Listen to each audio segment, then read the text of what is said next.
computador. Ahora sí, damos el inicio oficial. Bueno, como decía, la clase pasada estuvimos justamente viendo el tema de óptica de la luz en lentes y espejos. Ya un poquito viendo el comportamiento, había que aprenderse, muy importante, aprenderse los famosos rayos notables, que nosotros vimos 4, que son los clásicos. Si me dicen, oh, Claudio, oye, ¿van a haber preguntas rayos notables? Sí, pueden haber preguntas. ¿Se han visto en los ensayos preguntas? Por supuesto que sí.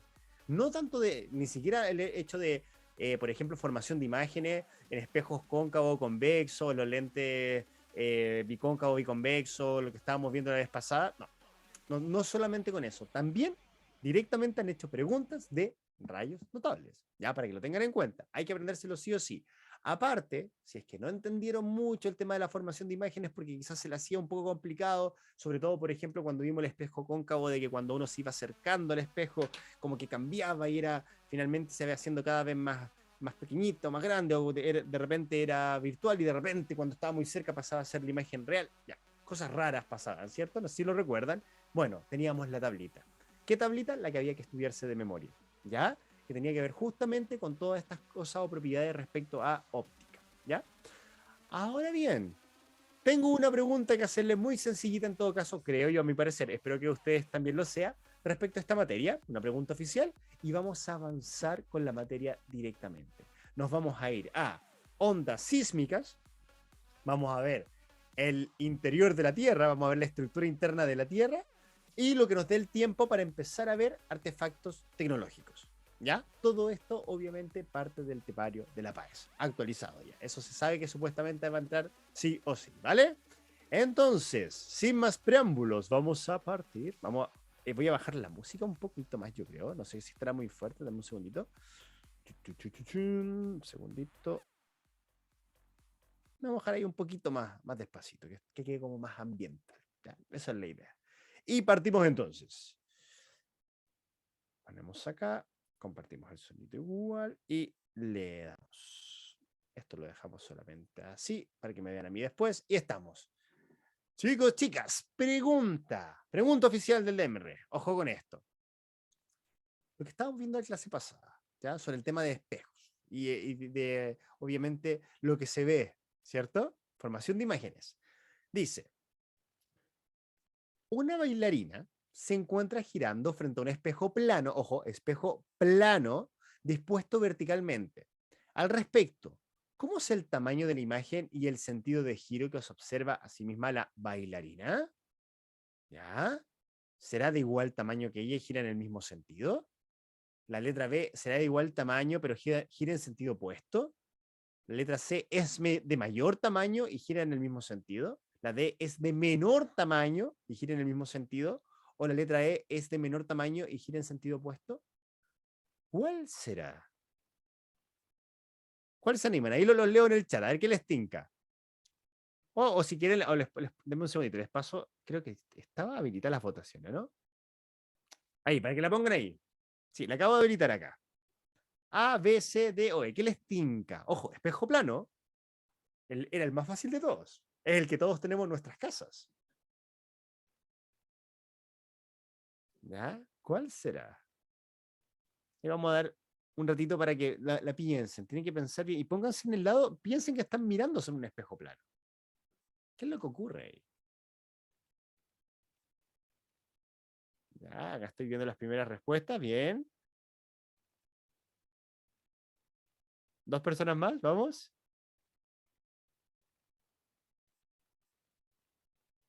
Perfecto, perfecto. Ya, dejémoslo ahí. Con 4 de 5 estamos súper bien. Ojo con esto. Piensen lo siguiente. Un espejo plano. De hecho, creo que allá atrás tengo un espejo. No sé si se nota acá. Tengo un espejo acá en esta parte. Y quiero que piensen en la idea de cuando uno se pone frente a un espejo plano. Acá hay una parte de materia que idealmente tienen que saberse. Y la primera parte de la materia que tienen que saber es que normalmente la imagen en un espejo plano siempre es de igual tamaño. Siempre. Si yo me miro al espejo y yo pongo mi mano, en el otro lado del espejo no se va a ver ni más grande ni más chico. Si ustedes dicen, no, pero es que yo tengo un espejo que se supone que es plano y yo me veo más grande. No, no, no. Esos espejos no son 100% planos. Ya son espejos especiales, ¿ya? Que tienen un efecto incluso de lente, ¿ya? No es como el típico, porque existen espejos, sí, obviamente, pero el espejo común y corriente, plano, es normalmente del mismo tamaño.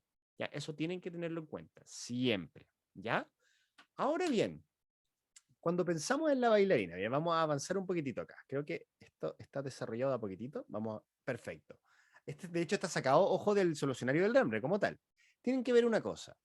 Si estamos hablando que es del mismo tamaño, obviamente, cuando uno se refleja en el espejo, es lo que se llama justamente una imagen especular. Está en un sentido completamente opuesto al nuestro. Imaginemos una cosa. La cámara va a ser un espejo. Ustedes me están viendo a través de un efecto de espejo. Cuando yo levanto mi mano derecha, al otro lado, piensen en eso, que yo tengo un espejo delante mío. Al otro lado de ese espejo, yo voy a ver que la mano se levanta en la misma posición. Pero si yo estuviera en el universo, en el mundo del espejo, si yo estuviera atrás de la otra persona que está al otro lado del espejo, ¿qué mano vería que se está levantando, la izquierda o la derecha? Si estamos viendo el otro lado del espejo, si yo estoy dentro de ese mundo, cuando yo levanto la mano derecha y veo que mi reflejo se levanta también en el mismo sentido, mi yo que está al otro lado del espejo realmente es el sentido izquierdo. Tienen que pensarlo así, es lo opuesto. Ojo con eso, es súper interesante entenderlo así. Es el sentido opuesto. Por eso acá, en este dibujito de la bailarina que está haciendo un giro directamente, cuando uno tiene un sentido, la imagen que se forma al otro lado del espejo tiene el otro sentido, directamente. Y en ese aspecto, la alternativa correcta es la letra B. ¿Ya? Tienen que tratar siempre, si esto les resulta un poco extraño, como de sentirlo por la lógica, decir, pero ¿cómo? Si yo levanto en el espejo la mano derecha, debería ser también la derecha, porque yo estoy viendo que estoy yo mismo levantando la misma mano, pero resulta que eso, si tú te paras al otro, si tú estuvieras como atrás tuyo, viéndote desde la perspectiva del otro lado del espejo, sería la mano izquierda, ¿ya? Es una imagen formada en sentido opuesto, ¿ya? Una imagen, eso se le llama especular, ¿ya? Ojo con eso, ojo con eso. De hecho, no sé si han visto, por ejemplo, algunas ambulancias que tienen escrito el nombre ambulancia al revés. No sé si alguna vez lo han visto. Eso está hecho para que cuando los autos vean con el espejo retrovisor que atrás viene una ambulancia, puedan leer ambulancia de buena forma, no escrita al revés. Porque la imagen especular lo que hace es dar vuelta el sentido. ¿Ya? Eso es bien interesante igual de todas formas. Entonces, vamos a ver acá. Lo cerramos esta cosita. Lo cerramos nomás. Sigamos entonces. Esto era un poco para que lo recuerden. Chicos, chicas, si no se acuerdan de este tema, si no lo pueden sacar por lógica, memorización. Parte de la materia que vimos en la clase pasada, ¿ya? El espejo plano era el más sencillito. Normalmente la distancia es la misma, por eso acá dice distancia S, si dan cuenta acá. Distancia S, exactamente la misma, el tamaño es el mismo. ¿Qué es lo que cambia? El sentido. Nada más que el sentido, ¿ok? ¿Estamos? ¿Perfecto? Démosle nomás. Entonces, ahora vamos a avanzar de materia. Entramos en la materia de las famosas ondas sísmicas. Acá nosotros sabemos harto de esta materia, ¿no? Sabemos harto de ondas sísmicas, porque pucha que se nos ha movido el suelo históricamente acá en Chile, ¿ya? Vamos a entender al fin y al cabo que estamos en materia de ondas, igual, ¿ya? Cuando estábamos hablando primero del sonido, eran obviamente ondas mecánicas. Cuando estábamos hablando de la formación de imágenes a través de los rayos notables, la luz, etcétera, etcétera, recuerden, para los espejos era reflexión la propiedad más significativa, la más importante, obviamente, y para los lentes es la refracción. Ok. ¿Qué pasa con las ondas sísmicas? Las ondas sísmicas también son ondas mecánicas, al igual que el sonido. ¿Por qué? Recordando, las ondas mecánicas son las que se transmiten siempre por un medio material. ¿Cuál es el medio material de las ondas sísmicas? La Tierra, directamente, la Tierra, ¿ya?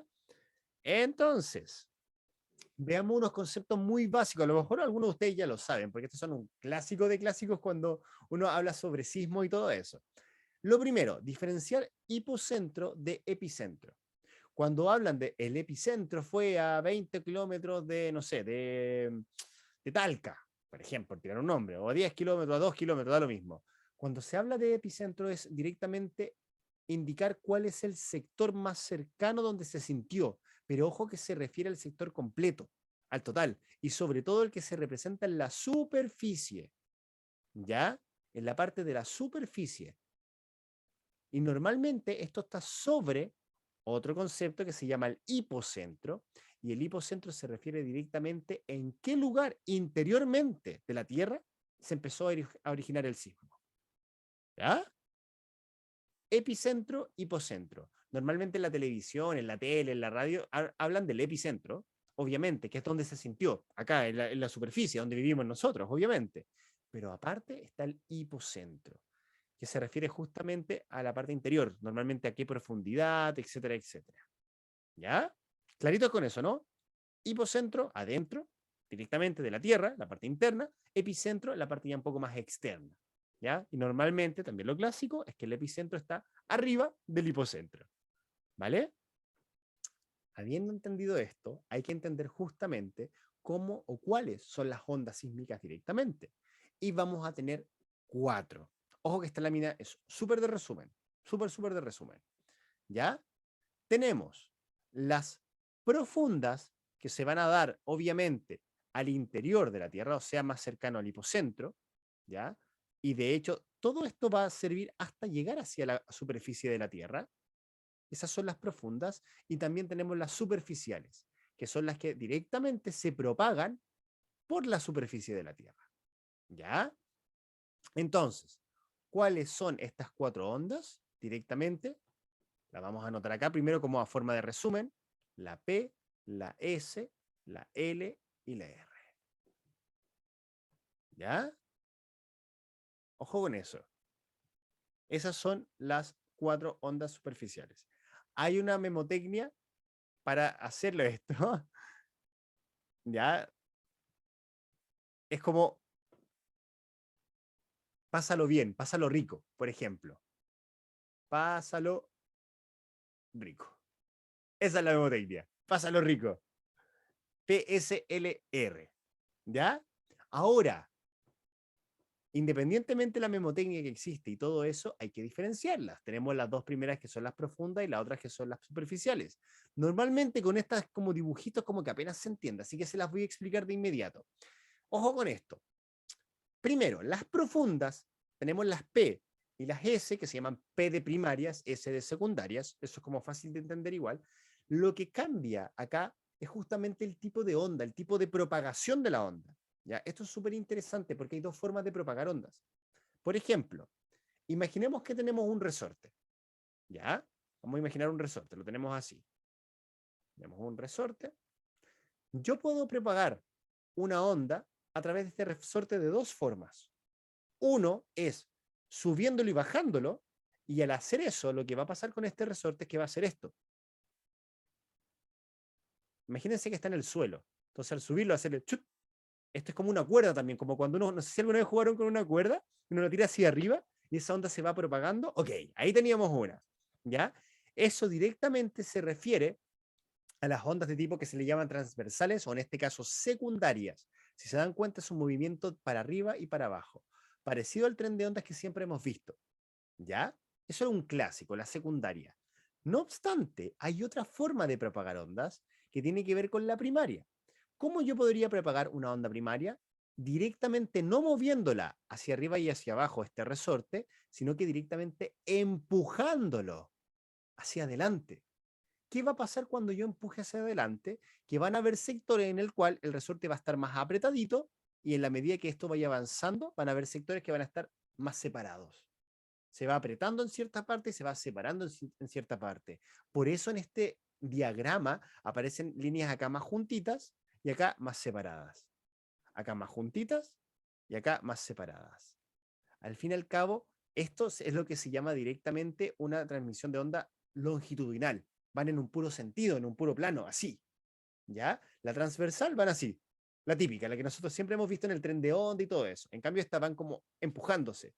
Otro ejemplo, gente en el metro, en el tren, cuando se llena. Oye, córrense, córrense, y la gente se empuja, oh, y se empuja hacia adelante. Normalmente la gente tú no la ves saltando como haciendo una ola hacia arriba, hacia abajo, ¿cierto? Se van empujando solamente en un sentido, hacia adelante. Eso sería una onda directamente, en este contexto de ondas sísmicas, se llamaría la onda primaria. ¿Ya?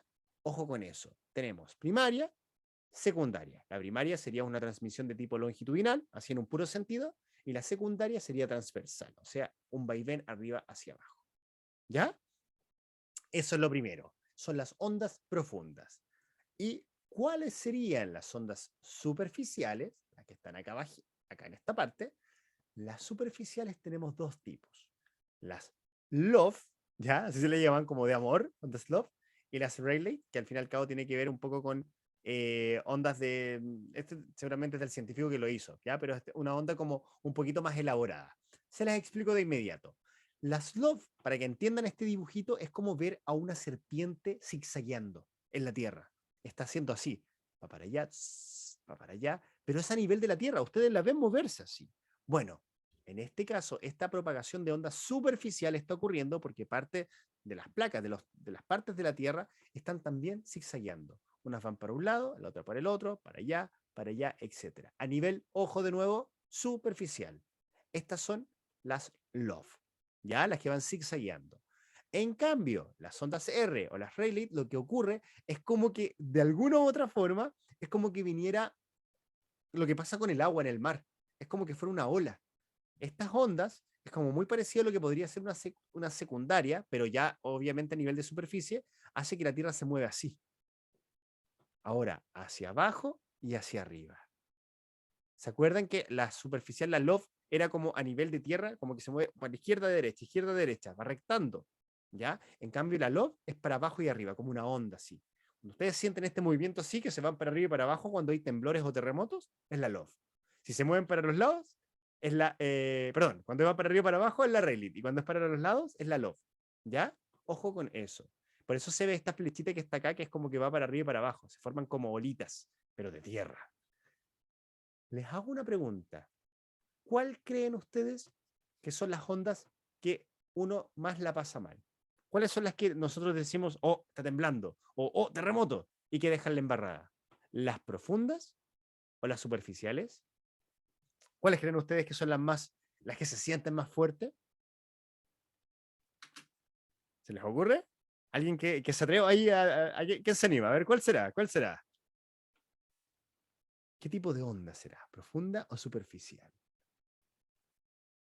Muy bien, Mati. Superficiales. Perfecto. Las superficiales. ¿Ya?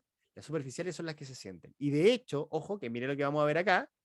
¿Ok? Habiendo entendido estas cuatro tipos de ondas, profundas tenemos, recuerden, primarias, secundarias. Las superficiales tenemos las LOV y las Rayleigh.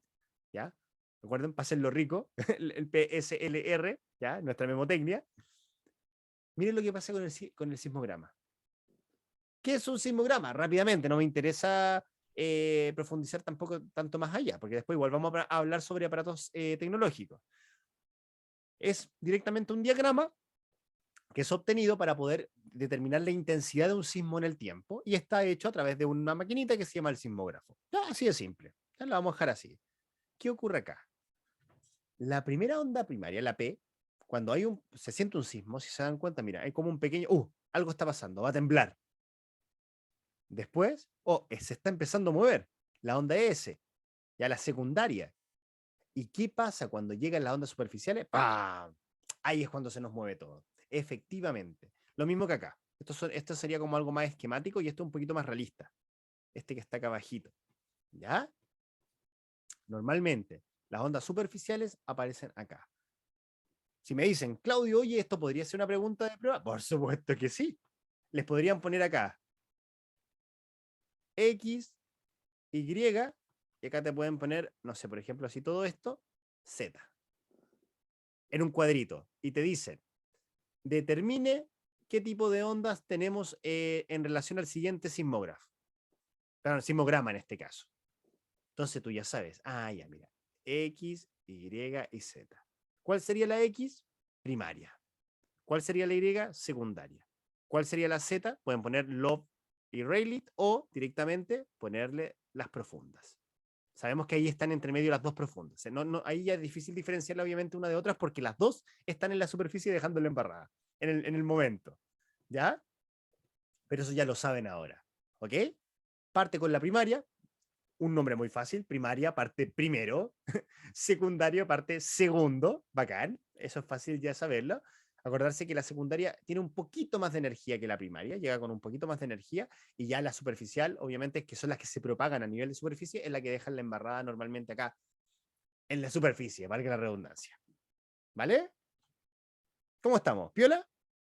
¿Ya? Es eso, esos son las ondas sísmicas, ¿ya? Por eso les digo que a forma de resumen en este formato intensivo está súper bacán aprenderlas de esta manera, sí o sí. Ahora, súper interesante. Hay una cosa que esto me va a servir también para ligar la materia que estamos viendo ahora con la que se nos viene al tiro, que tiene que ver con la estructura interna de la Tierra, que es justamente que nosotros sabemos directamente que la Tierra tiene la forma que tiene y sabemos más o menos o podemos suponer el contenido de la Tierra, sabiendo que, por ejemplo, hay un manto, que hay un núcleo, etcétera, etcétera, gracias al estudio de las ondas sísmicas. ¿Ya? Así como uno puede estudiar la luz en la óptica, puede estudiar los sonidos, obviamente también puede estudiar las ondas sísmicas y sabiendo, gracias a algunas propiedades como por ejemplo la refracción, etcétera, que cuando una onda pasa ¿se acuerdan de esto? De un material o un estado a otro, obviamente cambia la inclinación. ¿Se acuerdan de eso?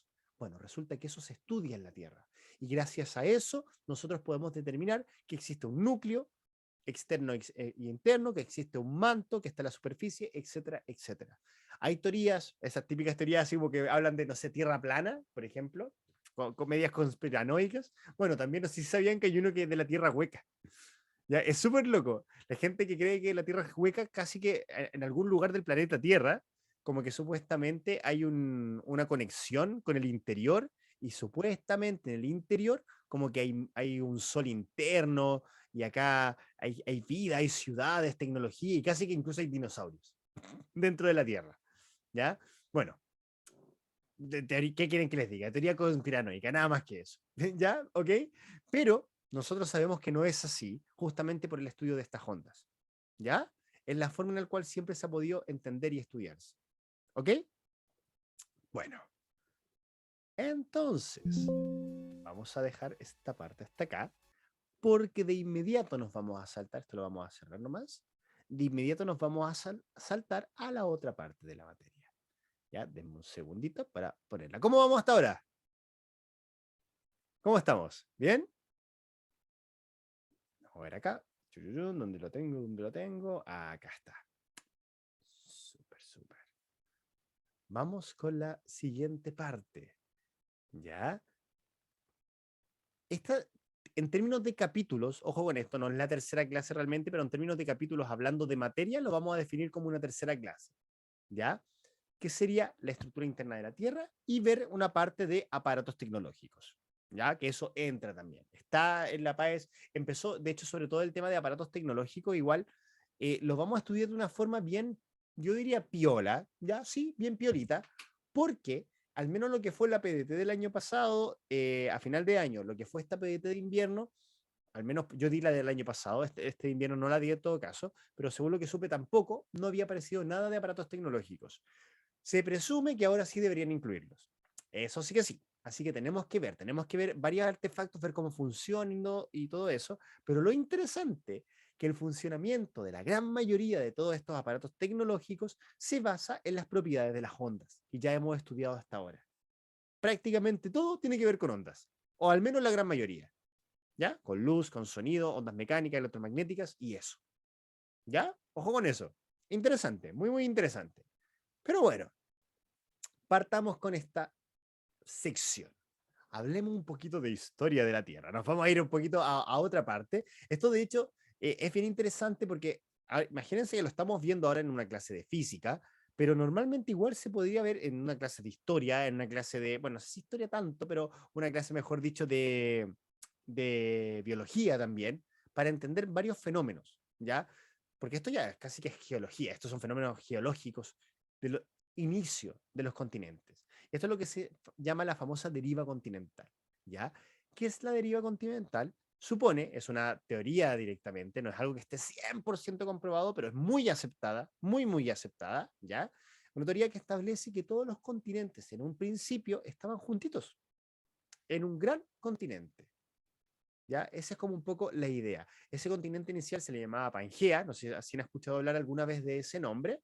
Luego se separó, de hecho acá en el dibujito, acá lo tengo, se separa en ciertas partes, ¿ya? Directamente, lo que se llama después la Eurasia y Gondwana, ahí viene el nombre de Gondwana, de una banda acá chilena incluso. Luego eso se sigue separando y ya obviamente por un tema más político nosotros sabemos de la división de los continentes, ¿cierto? Con todos los que tenemos ahora. Hay varias teorías que apoyan y refuerzan esta teoría, varias teorías más chicas o varios fenómenos, mejor dicho, no teorías, fenómenos que apoyan esta teoría de la deriva continental. ¿Ya? El concepto es básico, antes todos los continentes estaban juntitos, después se separaron. Ojo con eso. Y parte de lo que apoya esta teoría de la deriva continental, de este único gran continente inicial que después se fue separando, bla, bla, bla, es la famosa tectónica de placas. Nosotros, esto se sabe y esto ya es como, no es una teoría más allá en el sentido de que, a ver, se condice con, claro, se condice con muchas cosas de la evidencia que vemos hoy en día en el planeta Tierra, ¿ya? Nosotros, importantísimo, se los podrían preguntar, quizás sí. ¿En qué placa estamos nosotros? Chile, estamos justo a la mitad de dos, o mejor dicho, en el encuentro de dos placas, que es la famosa placa de Nazca y la famosa placa sudamericana. Dato importante, muy interesante, la existencia de cordilleras y de actividad volcánica muy, muy grande normalmente siempre se da en el encuentro de dos placas, ¿ya? Y especialmente de un tipo, ¿ya? El tema de cordilleras, montañas gigantescas, ya que ahí las vamos a ver, que se llaman las convergentes, ¿ya? Vamos a ver este tema de las placas tectónicas y entender toda esta cosita, obviamente, ¿ya? Pero ojo, si pueden anotar, la parte de Chile, obviamente, donde estamos nosotros, estamos justo en el límite de cada una, en el encuentro de la placa de Nazca y la placa sudamericana. Eso, anótenlo por si acaso. ¿Podría ser una pregunta? Sí, podría llegar a serlo, ¿ya? Esto es para, recuerden, dar introducción, obviamente, también lo que va a ser la estructura interna, ¿ya? Y tenemos distintos tipos de límites entre estas placas, ¿ya? Ojo con esto, que son los clásicos, que son los dos de los extremos, que sería el divergente y el convergente. ¿Qué significa? Por ejemplo, el divergente, que una placa, una parte de la placa se va por un lado y la otra se va para el otro lado. Acá, directamente en el divergente se crea nuevo material, nueva digamos, corteza terrestre. Se está creando tierra, ¿ya? Tal como sale acá en este dibujito. Eso también se le llama borde constructivo, porque está construyendo nueva corteza, ¿ya? Ojo con eso. Entonces, divergente, dos placas se están separando, pero ojo, no es que se separen y listo, sino que ¿qué pasa? Ocurre en medio de esa placa, obviamente, hay magma, ya que está saliendo, que viene obviamente desde el centro de la Tierra, en este caso puede ser del manto, ¿ya? Y ese magma que llega va formando nueva corteza. Luego, tenemos el límite transformante, que ojo con esto, porque normalmente, no sé si han escuchado hablar de las fallas. La falla de San Andrés, por ejemplo. Ya no sé si les suena, que al fin y al cabo tiene que ver con dos placas que están paralelas, pero se rozan, obviamente, se acumula mucha tensión, por lo tanto, también son sectores donde tiende a haber mucho sismo, ¿ya? En este tema de estas placas. En el encuentro de placas siempre hay muchos movimientos telúricos, mucho sismo, ¿ya? Esto es lo que se llama también límite transformante. Ojo con eso, vayan tomando apuntes. Si vienen la rapidita, recuerden, palabras clave. Eso es lo importante acá. Ya, palabras clave, cosas que sean bien concisas para poder entender esto y después cuando estén ya tranquilitos en sus casas estudiando así, pero a full, lo logren interiorizar. ¿Ya? Y finalmente, el famoso límite convergente. Y este es el caso de Chile. Ojo con esto. Lo que dice el límite convergente es que directamente una placa se está metiendo por debajo de la otra. O sea que hay un encuentro inevitable. Piensen en la cantidad de fuerza por todo el tema del planeta, de lo que es la corteza, que se debe acumular. Justamente, como esto ocurre, también en estos sectores hay muchos sismos, muchísimos sismos. ¿Ya? Y aparte, tal como dice ahí la figurita, tienden a ser sectores de zona con mucho volcanismo, muchísimo. ¿Ya? Eso es también una cosa bien interesante. Literalmente, una placa se mete debajo de la otra y esa presión, esa fuerza, hace que después, claro, la parte terrestre cuando llega más abajo con la presión y todo eso, se funde, se forma magma y después ese magma quiere salir por volcanes. ¿Ya? Eso es como una explicación muy, muy simplecita de cómo entender un límite convergente, ¿ya? ¿Y qué pasa en este límite convergente? También se le llaman zonas de subducción. ¿Qué sería subducción? Lo que estaba explicando, que una placa se mete debajo de la otra, ¿ya? Convergente porque convergen, van a un mismo lugar, y subducción porque al llegar, una se mete por debajo de la otra. ¿Ok? Quedémonos con eso. No nos compliquemos más que eso, por ahora. ¿Ya? Entonces, por ejemplo, vamos a ver acá. Mira, acá interesante esta pregunta porque nos habla de un sinónimo de algo que aprendimos quizás. Las dorsales oceánicas. ¿Han escuchado hablar ese nombre alguna vez? Dorsales oceánicas. ¿Ya? Hay fotografías de las dorsales. Les voy a comentar de inmediato, se las digo al tiro. Dorsales oceánicas, un ejemplo sería esto que está acá. Por ejemplo, límites divergentes. ¿Ya? Y de hecho ahí va un poquito la respuesta. ¿Ya? Se los digo de inmediato para no perder, obviamente, tiempo en esta parte. ¿Ya? Lo que ocurre en una dorsal oceánica, como parte de materia casi en esta, porque esto no es un ejercicio oficial, ojo, esto es un ejercicio común y corriente, se refiere a cuando hay divergencia de placas. ¿Ya? En el océano hay sectores donde uno puede incluso ver que sale desde el fondo oceánico, sale mucha vapor de agua, porque claro, hay contacto de lava. Lava que está tocando el agua, el océano, y obviamente eso se transforma en estado gaseoso, tiende a subir, después si se enfría obviamente ya puede pasar nuevamente a estado líquido, etcétera, etcétera. Pero igual, ¿ya? Ojo con eso. Así como les decía, que directamente placas convergentes se les llama también zonas de subducción, las placas divergentes, cuando se separan, también uno desde afuera puede ver que se corresponden a dorsales oceánicas. ¿Ya? Todos estos conceptos vale tenerlo en cuenta ahí, para anotaditos ojalá. ¿Cómo les pediría que lo anotaran directamente así? Pon dorsal oceánica, flechita, divergencia de placas. Listo. Nada más. No hay que estresarse más en ese aspecto. ¿Ya? Y ahora entrando directamente en la parte explícita del temario de la estructura interna de la Tierra. Ojo con esta parte. Esta diapo no se me vayan a asustar ni nada porque es como casi que una diapo introductoria del planeta Tierra. Porque les van a preguntar algo de esto. No, nada. No se preocupen. Nada de esto, ¿ya? Es una cosa más para entender justamente el tema de la Tierra, que tiene 4.600 millones, es la edad de la Tierra estimada, obviamente, que el 61% se encuentra cubierta de agua, bla, bla, bla. Datos un poco más introductorios.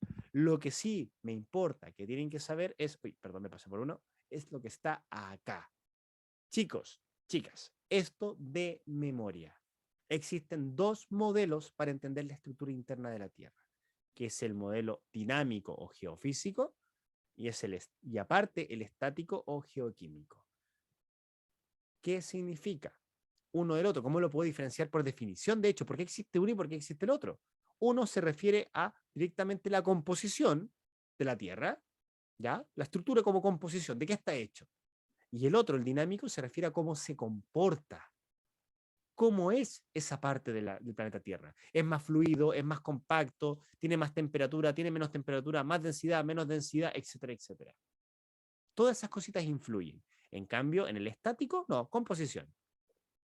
El más fácil, el que ustedes quizás conocen de que son más pequeñitos y pequeñitas, es el estático. ¿Cómo uno puede diferenciar el modelo estático, en este caso, por tres? La corteza, el manto y el núcleo. Y listo, este es el más sencillito. Si tienen que partir por aprenderse uno, este de acá, el modelo estático de la estructura interna de la Tierra. De nuevo, corteza, el manto y el núcleo. ¿Vale? ¿Vale, vale, vale?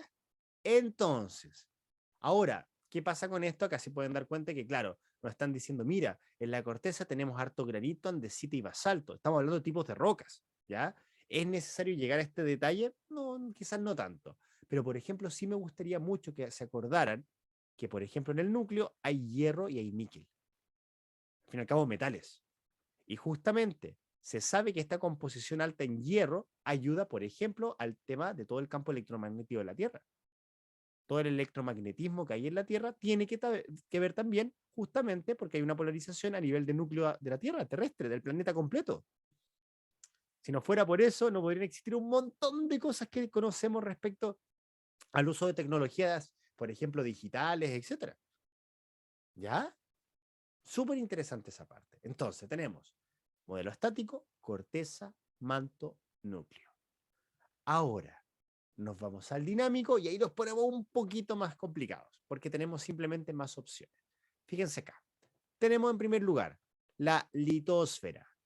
¿Ya? Esto quizás han escuchado hablar la palabra litósfera, es como se menciona harto en el colegio. Pero ojo que después de eso viene otra parte que se llama la astenosfera. Luego la mesósfera, luego el núcleo externo y luego el núcleo interno. ¿Qué cosa? Les podrían preguntar, por ejemplo, tienen que acordarse que el núcleo externo es un fluido, es como que estuviera en estado líquido, como que fuera magmático. Sin embargo, el núcleo interno está en estado sólido. ¿Ya? Ojo con eso. Hay un tema de densidades que lo vamos a ver ahora en todo caso. ¿Ya? Estos detalles son importantes sabérselos, sí o sí. Por ejemplo, que la litosfera es dura, es fuerte, ¿ya? Es sólido, muy, muy sólido, pero luego lo que viene un trazo bien grande igual, son hartos kilómetros obviamente, más de 500 kilómetros, que son directamente como una parte un poco más débil y deformable, como dice acá, la parte de la astenosfera. Luego se vuelve a poner sólida, luego se vuelve a poner líquida y luego de nuevo sólida. ¿Ya? Ojo con eso. Estos cambios, lo que ustedes están viendo acá en esta como tablita, en esta gráfica, se lo tienen que saber de memoria. Sí o sí, se los pueden preguntar. Por supuesto que sí. ¿Ya? Ojo con eso. Repasemos. Modelo estático, el más sencillito, tenemos solamente tres opciones. Corteza, manto, núcleo. Listo, feliz. Para la casa. ¿Ya? Por el otro lado, modelo dinámico. Ah, acá ya. Más complicado, más complicado. Anotarlo, ojalá. Litósfera, astenosfera, mesósfera. Con esos tres, si ya te aprendes esos tres, fácil. Porque después ya te queda el núcleo. Pero ojo que acá, en el modelo dinámico, tenemos el externo y el interno. El externo es líquido, el interno es sólido. ¿Ya? Estas cositas, ahí, yo lo estoy repasando porque quiero ayudarles en la parte del estudio, obviamente, también. Ojalá que lo estén anotando de forma muy puntual. ¿Ya? Muy, muy puntual. Recuerden que esta diapo igual después va a estar la plataforma. Ojo que está todo actualizado igual. Ya se lo dije la clase pasada de todas formas, ¿ya? Así que muy importante. ¿Continuamos? ¿Estamos bien? ¿Sí? Esta parte, si se dan cuenta, no es tanto que entender, es más que nada recordar y memorizar, estudiarlo directamente. Un poquito lo que pasa con biología. ¿Ya? Biología tiene harto de memorización, harto de aprenderse palabritas, conceptos y cositas así. Esta parte de la materia es muy, muy similar. ¿Ya? Para que lo tengan en cuenta.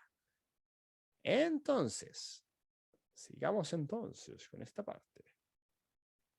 Acá es lo que les comentaba justamente, sobre todo cuando uno trataba de estudiar. En este caso está como una mezcla entre lo que sería el modelo estático y dinámico, pero es interesante entenderlo respecto a la presión y la temperatura. Fíjense acá, en términos de temperatura, hay una cosa bien interesante que ocurre. Cuando uno del manto, esto piensa que estamos del manto, por eso habla acá en el eje Y, habla de profundidad. ¿Ya? En el eje X, obviamente, habla de la temperatura en este caso, en el otro de presión. ¿Ya? En términos de temperatura, el manto, cuando, uno empieza a bajar acá en este caso, en términos de la profundidad, la temperatura va a ser siempre muy, muy mayor. ¿Qué ocurre acá? Acá hay un espacio en el cual la temperatura desde los 3000 kilómetros cambia drásticamente. No se acuerden del 3000 kilómetros. Acuérdense que de manto, cuando pasa a núcleo, cambia drásticamente la temperatura. Muy, muy drásticamente. Y pasa de inmediato a los 5000. ¿Ya? Y uno dice, y esto, ojo que podría ser una pregunta válida, ojo con esto, porque podríamos decir, oye, pero acá, ¿por qué pasa del núcleo externo que dijimos que estaba en líquido, por qué pasa a sólido si supuestamente cuando hay más temperatura debería ser lo contrario? ¿O no? Cuando uno, por ejemplo, tiene un hielo y le aplica temperatura, ¿qué pasa con el hielo? Se derrite, se transforma en líquido. ¿Por qué acá? Al poner más temperatura, pasa de líquido a sólido. Ojo con eso porque recuerden que no solamente tiene que ver con la temperatura, sino que tiene que ver con la presión. Lo que ocurre es que a grandes profundidades, ya pensando en el núcleo interno de la Tierra, en la parte más interna, es tan grande la presión, tanta la fuerza que se ejerce en todas partes, que las partículas están demasiado apretadas. ¿Ya? por lo tanto se compactan tanto que independientemente que haya un montón de temperatura, se quedan en estado sólido, en el núcleo interno, ojo con eso. El externo ya vimos que en el modelo dinámico que es más líquido, es más fluido, en el interno no.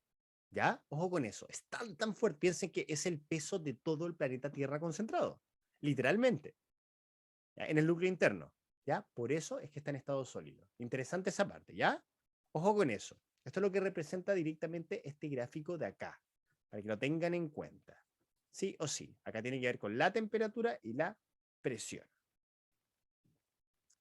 Y esto creo que ya lo vimos, ¿no? Onda sísmica será lo mismo. Sí, ya lo vimos. Perfecto, esto lo voy a saltar porque lo acabamos de ver hoy día. Ah, interesante también esto, creo que ya no aparece como tal, ojo con eso, la escala de Mercalli y la Richter, en lo que sería escala de medición de un sismo, pero por si acaso, Richter mide directamente la intensidad de un sismo, y por eso yo les expliqué directamente, por ejemplo, mira, la onda primaria, secundaria, la superficial es muy intenso, etc. Ahora, la de Mercalli, que ya prácticamente ni se ocupa, tenía que ver con el grado de destrucción, ¿ya? Es así de simple. Cuando hay más destrucción, se dice, ah, tiene un mayor nivel de Mercalli. Pero eso ya ni se ocupa realmente. Es como un detalle más anecdótico. Bueno, ¿qué me interesaba acá en esta parte de la clase? Obviamente, más que esta parte, porque esto se repite un poquito por lo anterior, ¿cierto? Sí, se repite tal cual. Perfecto. Es aprenderse esto de acá, chicos y chicas. Esta parte de acá. ¿Ya? Si tienen que aprenderse una diapo para estudiar, porque se las van a preguntar en la PAE sí o sí, en alguna u otra pregunta con respecto a la estructura interna de la Tierra, es esta de acá. ¿Ok? Marcadita, sí o sí. Se las van a preguntar de alguna u otra forma. Y eso se ha visto directamente. ¿Ya? ¿Ok? ¿Ok? ¿Seguimos entonces? ¿Vamos con la última parte? ¿Estamos? Entonces, vamos a avanzar. Ahora sí, esta parte, como estaba un poco repetida de la clase anterior, con la parte final, y seguramente acá lo vamos a dejar pendiente, ya en estos últimos 10 minutitos que nos quedan, que tiene que ver con artefactos tecnológicos, ¿ya?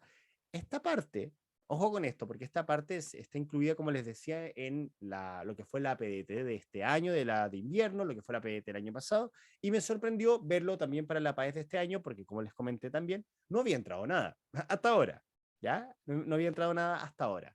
Entonces, vamos a ver distintos artefactos tecnológicos y vamos a entender y comprender cómo se utilizan y para qué sirven.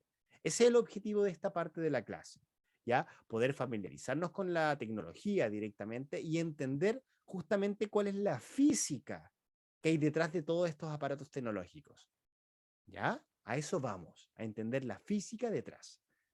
Partamos con quizás el que ya introdujimos muy bien, que era el famoso sismógrafo. Ya, ojo con esto, que les recomiendo para poder estudiar esta materia, si están con un cuadernito anotando mientras yo les voy explicando todas estas cositas, simplemente pongan el título. El título y una palabra clave que se relacione con ese título. En este caso el título sería sismógrafo. Anoten la palabra sismógrafo. ¿Qué se relaciona con esto? Interesante acá. Obviamente yo ya se lo expliqué un poquitito, que tenían que ver con el tema de que el sismógrafo es una maquinita que permite detectar la energía a través de justamente el movimiento, en este caso producido por ondas sísmicas. Ahora, ¿cómo se registra ese movimiento? Tú lo que tienes directamente es un elemento, puede ser como dice acá, como se muestra acá, una especie como de barra con un lapicito, ¿ya? Que al momento de haber un sismo, esto se va a empezar a mover arriba y abajo, por ejemplo. O acá también, se va a mover en izquierda o derecha. Estos son súper sensibles y sirven justamente para detectar este tipo de sismos, ¿ya? Entonces, con esa sensibilidad, ese como sensor se empiezan a mover y como dice acá, funcionan según el principio de inercia. ¿Qué es la inercia? No sé si se acuerdan de eso, lo vamos a ver más adelante, con leyes de Newton y todo eso. La inercia al fin y al cabo es la capacidad o el fenómeno que ocurre con los cuerpos cuando, por ejemplo, si tú estás en movimiento, tú quieres mantenerte en movimiento, ¿ya? Típico, estás en el metro o en la micro o en el auto, de repente hay un frenado y tú, ¡pum!, te vas para adelante cuando se frena.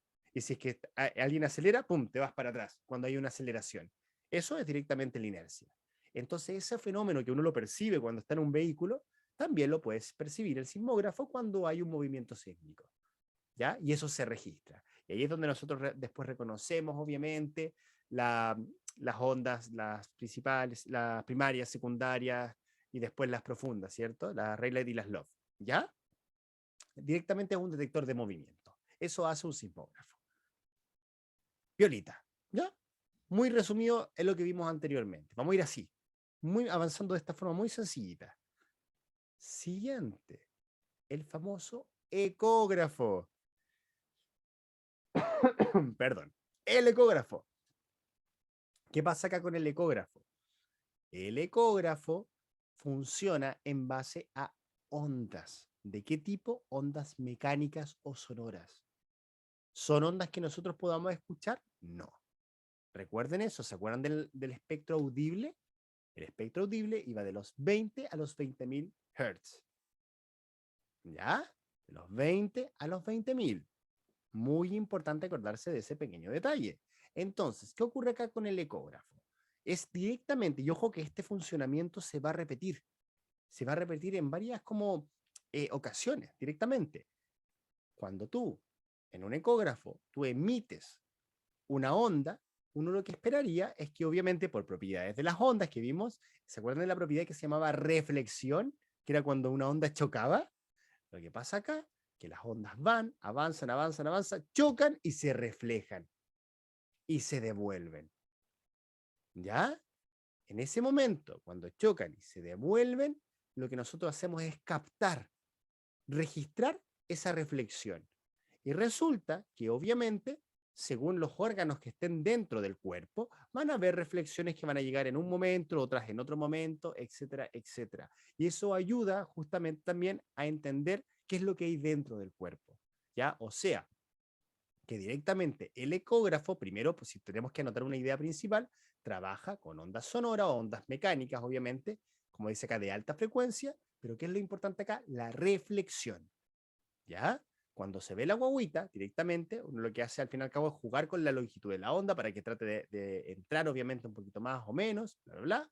Entra y cuando choca directamente con las cavidades del bebé, por ejemplo, se devuelve y el detector lo que va haciendo al fin y al cabo es formar la imagen. Y esto, interesantemente, es una imagen formada por ondas sonoras, por sonido. ¿Ya? Eso es súper, súper interesante. En este caso, ultrasonidos. No se preocupen por la cantidad de texto de todas estas cositas, ¿ya? No me interesa que anoten todo esto, ni mucho menos. Es un tema netamente para complementar cuando ustedes ya estén estudiando en la casa, ¿ya? Para que lo tengan en cuenta. No se me vayan a preocupar con eso. Vamos con los últimos dos, ¿les parece? Y terminamos la clase. Son los últimos que quedamos. A ver. Muy bien, Mati. El radar, exactamente. Exactamente. Y así también el sonar. Ah, no, ojo con eso. Me confundí con la diapo. Radar es distinto, sí, pero no. Sí con reflexión, pero no del sonido. ¿Ya? Mati, ojo. Sí con reflexión, pero no del sonido. ¿Por qué? El sonar, suena como a sonido, ¿no? Sonido de navegación rango, bueno, funciona exactamente igual que un ecógrafo. Exactamente igual. Sirve para poder, de alguna forma, obviamente tiene, no es exactamente igual respecto a cómo están construidos, ni mucho menos, obviamente, pero el principio físico es el mismo. Reflexión, ondas mecánicas, sonido, es el mismo. Lo mismo que el principio físico para poder ver a la guaguita cuando está dentro de la guatita de la mamá, es exactamente el mismo para poder ver el fondo marino cuando estamos en una embarcación. ¿Ya? Es súper loco, pero es verdad, es el mismo principio físico. ¿Qué ocurre acá? Para que se hagan una idea. Imagínense que en esta, de hecho voy a explicarlo de la siguiente forma. Tenemos acá el fondo marino y imagínense que acá tenemos una, no sé, acá está más alto, acá está más bajo, un acantilado, pero ojo que todo esto es fondo marino. Y ese es como el fondo. ¿Cómo yo, estando en un barco, en una embarcación, puedo saber que el fondo marino es así? ¿Cómo puedo saber, por ejemplo, que acá hay pescaditos? Si yo estoy arriba, quizás kilómetros hacia arriba. Bueno, resulta que si yo emito, tal como sale acá, emito una, un sonido directamente a una determinada frecuencia, etcétera, lo que va a ocurrir es que si, por ejemplo, acá imaginemos que hay una ballena gigante, y acá está el fondo marino. Parte de la onda, cuando pase por la ballena, se va a reflejar. Y obviamente cuando vuelva, porque va a chocar, cuando vuelva, va a llegar mucho más rápido que esta onda que está acá, que va a avanzar y va a llegar al final y después se va a reflejar y va de nuevo a llegar hacia arriba. Entonces, ¿qué pasa? Al final y al cabo se arma así una imagen. Ah, mira, esto llegó primero y como llegó primero, claro, se reflejó antes y obviamente como se reflejó antes, significa que está más cerca, está más arriba. El otro ya queda más al fondo de del mar, por decirlo así. Una llega primero porque se reflejó primero y la otra llega después. Y así, a través de varias emisiones y varias recepciones de señales, tú vas construyendo lo que sería, por ejemplo, el fondo marino. O puedes determinar si, por ejemplo, acá hay un cardumen de peces. Porque acá, claro, te están llegando varias señales. ¿Ya? Y ojo que no es que se escuche más aún, porque recuerda que cuando hablamos de estos tipos de ondas, no tiene que ver con si se escuchan o no, porque son frecuencias que van más allá de nuestro rango audible. Pero sí, lo que pasa es que se detectan primero, porque hay sensores que lo detectan. No oídos humanos, sino que máquinas hechas como oídos, pero para detectar sonidos que nosotros no podríamos detectar. ¿Ya? Eso es lo interesante. Eso es lo interesante justamente de este sonar. Y mire, ya, y terminamos con el sonar, pero respondiendo igual, Mati, lo que me habías dicho, el tema del radar es exactamente lo mismo, pero no es con ondas mecánicas o sonido, sino que es con ondas electromagnéticas. Como por ejemplo la señal del Wi-Fi, de la tele, todo eso, se emiten señales, cuando chocan se devuelven, pero claro, no es sonido, es ondas electromagnéticas. Eso es el radar. Lo vamos a ver después en todo caso, pero todo esto son principios de ondas. Si se dan cuenta, es como repasar lo que vimos antes de propiedades de las ondas. ¿Ya? Así que, Mati y Sidney, gracias por llegar al final de la clase. Seguramente hay varios, lamentablemente este es un clásico de todos los años, que en la medida que uno va avanzando empieza a haber más materias, se empieza a complicar más, de repente en el colegio, los que van al colegio están con prueba y todo eso, se empiezan como a animar con el pero espero que no pase ahora, me interesa que obviamente la mayoría nos sigamos conectando, así que bueno, si es que no, ahí veremos qué hacemos, pero espero que no ocurra, ¿ya? Así que muchas gracias, vamos a dejar la clase hasta aquí, espero estén muy bien y nos vemos ya el próximo martes, ¿o no? Sí, próximo martes sí o sí tenemos clase. El subsiguiente creo que no porque estamos ya en semana de fiestas patrias y ahí obviamente los dejamos fuera, ¿ya? Así que eso, cuídense mucho, que estén muy bien. Chao, chiquillos, que estén bien.